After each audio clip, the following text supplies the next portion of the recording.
Hello दोस्तों, आप सभी का स्वागत है हमारे राष्ट्रीय सर्वोपरि चैनल पे। आज हम बात करेंगे लोकसभा और राज्यसभा के मध्य अंतर ज्ञात करेंगे और इनसे रिलेटेड क्वेश्चन आपको एसएससी, एमटीएस या एसएससी के अदर एग्जाम में देखने को मिलता है। तो चलो पढ़ते हैं आज लोकसभा और राज्यसभा में अंतर। क्या पढ़ेंगे हम? लोकसभा और राज्यसभा में अंतर। उससे पहले मैं आपको एक चीज बता देता हूँ। संसद में क्या है? संसद में 3 अंग होते हैं। संसद के क्या होते हैं? There are 3 parts of parliament. कौन कौन से होते हैं?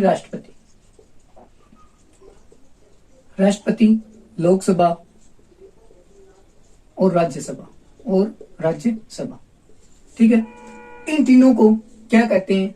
तीनों को पूर्ण रूप से संसद का नाम दिया गया है। तो एक छोटा सा क्वेश्चन आएगा कि संसद के भाग होते हैं या अंग होते हैं, तो राष्ट्रपति, लोकसभा, राज्यसभा और एक अदर ऑप्शन दे देगा विधानसभा या कुछ और दे देगा उपयुक्त सभी। तो तीनों आपको करके आना है।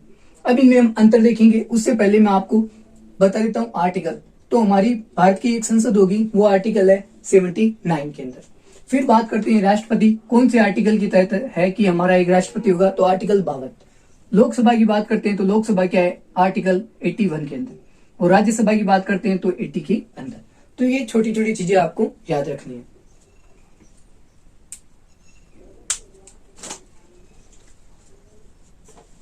फिर आगे चलते हैं। देखो लोकसभा और राज्यसभा में, देखो मेन बात क्या है? लोकसभा राज्यसभा बताया तो मैं इनके अंदर ही आपको बताने वाला हूँ चीजें। तो देखो मैं यहाँ पे लोकसभा लिख देता हूँ या इधर मान लो राज्यसभा।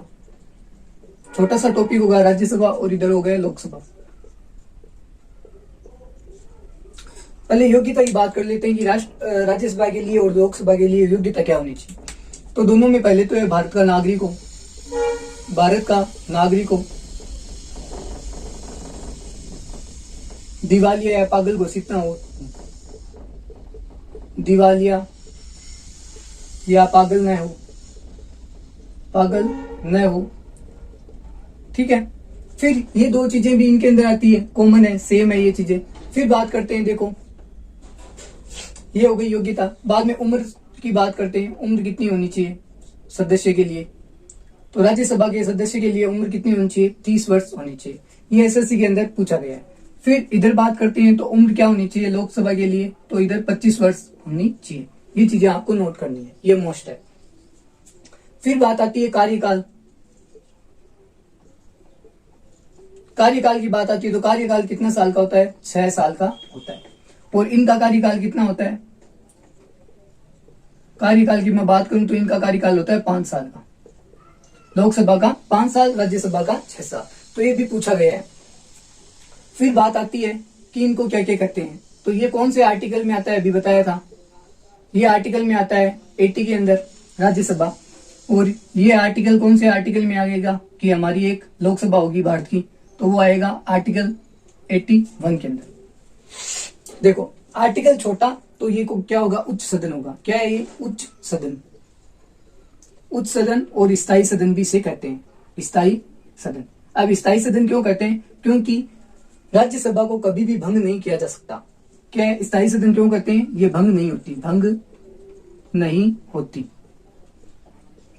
फिर बात करते हैं इसे क्या कहते हैं? तो इसे कहते हैं निम्न सदन और निम्न सदन कहते हैं इसको। और ये कभी भी भंग किया जा सकता है। अब भंग किया क्यों जा सकता है, मैं ये भी रीजन बताऊंगा। यदि प्रधानमंत्री, देखो लोकसभा के सत्र आहूत कौन करता है? प्रधानमंत्री की सलाह पर राष्ट्रपति आहूत करवाता है। और प्रधानमंत्री की सलाह पर क्या है? राष्ट्रपति भंग भी कर सकता है। प्रधानमंत्री की सलाह पर राष्ट्रपति द्वारा लोकसभा क्या की जा सकती है? भंग की जा सकती है। और अब तक लोकसभा कितनी बार भंग हो चुकी है? 8 बार भंग की जा चुकी है, 8 बार। तो ये भी चीजें आप नोट करो। फिर बात करते हैं, तो उच्च सदन हो गया, स्थायी सदन हो गया। और ये क्या है? राज्यसभा क्या है? राज्यों की एक सभा होती है। ठीक है, और लोकसभा क्या होती है? लोगों द्वारा। देखो लोकसभा तो लोगों के द्वारा होती है या लोगों के लिए होती है। तो ठीक है, ये चीजें तो आपको नोट करनी है। ठीक है, फिर आगे बात करते हैं और कुछ जैसे अध्यक्ष की बात करते हैं, इनकी अध्यक्ष की बात करते हैं, देखो राज्यसभा में क्या होता है, उपसभापति होता है, सभापति और उपसभापति, सभापति और क्या होता है, उपसभापति,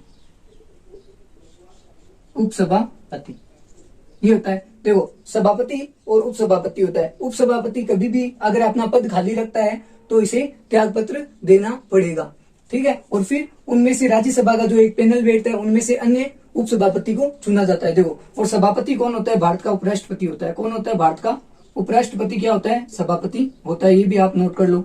कौन से आर्टिकल में है कि हमारा एक उपराष्ट्रपति होगा, तो आर्टिकल 63 के अंदर प्रावधान है। फिर इधर बात आती है, देखो इधर बात का आती है तो इधर क्या होता है, अध्यक्ष होता है। लोकसभा में क्या होता है, अध्यक्ष और उपाध्यक्ष होते हैं, अध्यक्ष और उपाध्यक्ष होते हैं।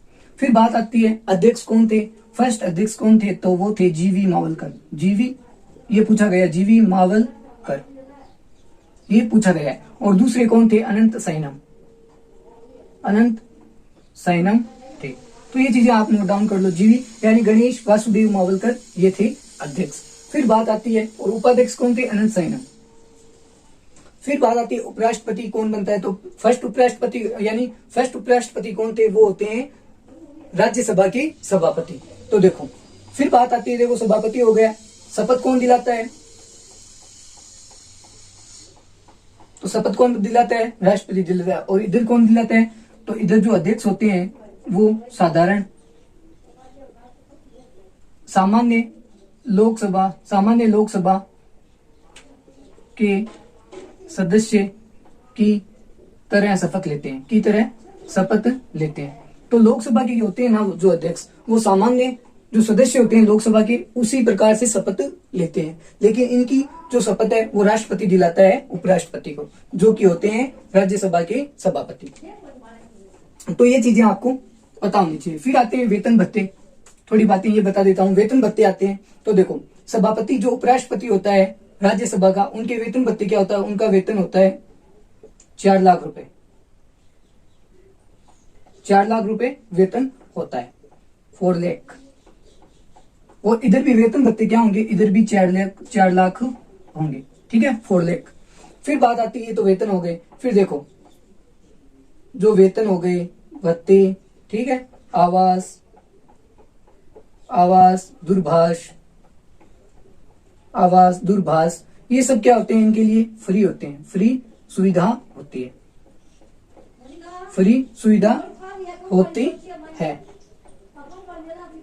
फ्री सुविधा दी जाती है भारत सरकार के द्वारा। और आयकर से क्या होती है, मुक्त होती है, आयकर से मुक्त होती है। ये दोनों के मामले में है, ठीक है, मुक्त होती है। तो ये तो हो गई दोनों में समानता। फिर बात करते हैं आगे। तो देखो राज्यसभा का गठन कब हुआ था, राज्यसभा का गठन हुआ था अप्रैल 1952 के अंदर। कब हुआ, अप्रैल 1952 के अंदर राज्यसभा का गठन हुआ था। और इसकी बैठक कब हुई थी, तो 1952 यानी मई 1952 से, देख लो कार्यकाल कितना होता है, 6 वर्ष का होता है ना, तो यहाँ पे 6 जोड़ दो तो 8 हो जाएंगे। 1958 के अंदर बैठक हुई इसकी। तो राज्यसभा की बैठक पूछे तो मई 1952 से 1958, और गठन पूछे राज्यसभा का गठन कब हुआ, तो अप्रैल 1952 के अंदर इसका गठन हुआ। लोकसभा की बैठक कब हुई, तो ये भी अप्रैल 1952 के अंदर इसकी बैठक हुई थी। देखो दोनों की बैठक समान हुई थी, लेकिन इनमें कार्यकाल कितना होता है, 5 साल का, तो 1957 तक ये बैठक चली। तो ये चीजें आपको नोट डाउन करनी है। फिर आगे चलते हैं। देखो मैंने आपको क्या बताया, भारत का नागरिक होना चाहिए, दिवालिया पागल न घोषित हो, और उसके अंदर भी वही है, लेकिन उम्र इसमें 30 वर्ष होनी चाहिए, उधर उम्र 25 वर्ष होनी चाहिए। कार्यकाल 6 वर्ष का होता है राज्यसभा के सदस्य का, लोकसभा के सदस्य का 5 साल का होता है। राज्यसभा भारत में आर्टिकल 80 के तहत होगी, और इसमें आर्टिकल 81 के अंदर प्रावधान है। और राज्यसभा को उच्च सदन, स्थायी सदन भी कहा जाता है, क्योंकि ये कभी भी राष्ट्रपति या किसी के द्वारा भंग नहीं किया जा सकता। निम्न सदन भंग यानी निम्न सदन इसको भंग किया जा सकता है, और प्रधानमंत्री की सलाह पर राष्ट्रपति द्वारा कभी भी इसको भंग किया जा सकता है, और अब तक ऐसा 8 बार किया जा चुका है। फिर देखो अध्यक्ष उपाध्यक्ष लोकसभा के कौन थे, तो फर्स्ट जीवी मावलकर और उपाध्यक्ष अनंत साइनम थे। फिर बात आती है अध्यक्ष सामान्य शपथ लेता है जो सदस्य लोकसभा के होते हैं उसकी तरह, और इनका जो वेतन होता है वो 4 लाख रुपए होता है। वेतन, भत्ते, दूरभाष और आवास की सुविधा फ्री होती है। और देखो इधर भी क्या होती है, फ्री होती है, सेम चीजें। और इधर क्या होता है, सभापति होता है और इधर उपसभापति होता है। ये चीजें आपको नोट करना है। सभापति को शपथ कौन दिलाता है, तो इसके अंदर कौन दिलाता है सभापति को, तो राष्ट्रपति। ये चीजें आपको नोट करनी है। फिर आगे चलते हैं। देखो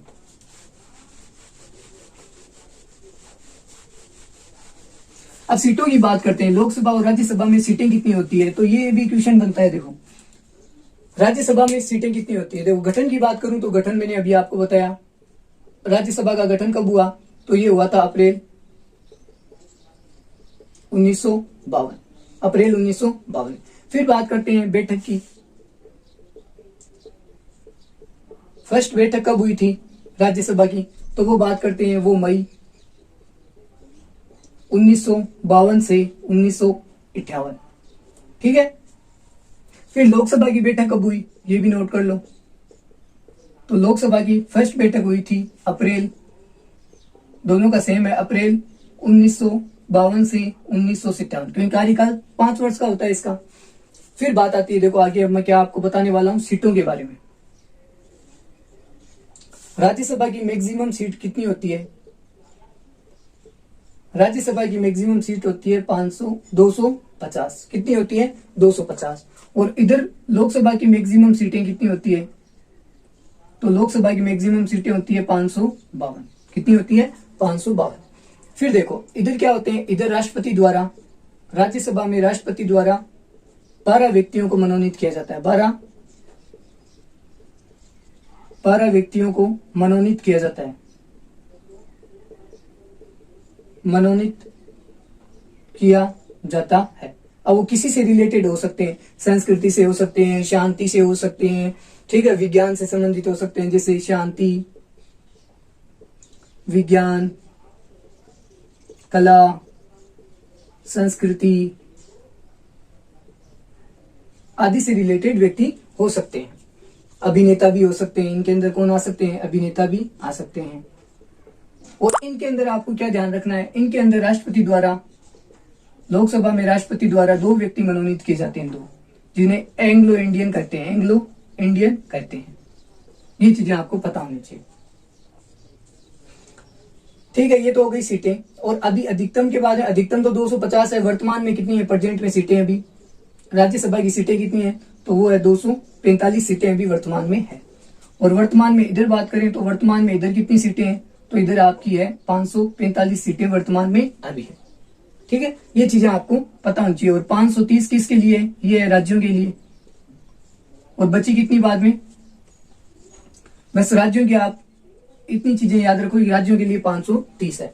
फिर बात करते हैं आगे, सीटों से रिलेटेड बात हो गई। फिर यहाँ पे ये भी कर लो कि सर्वाधिक किसकी सीटें हैं, सर्वाधिक किसकी सीटें हैं राज्य की, तो वो राज्य है यूपी। क्या है, यूपी। यूपी के अंदर राज्यसभा की कितनी सीटें हैं, तो वो है 31 सीटें। और इधर भी यूपी आगे है, यूपी की सीटें लोकसभा की कितनी है, तो वो है 80 सीटें हैं। तो यहाँ पे भी यूपी आगे, तो यूपी में दोनों की सीटें ज्यादा है। ये चीजें आपको पूछ सकता है।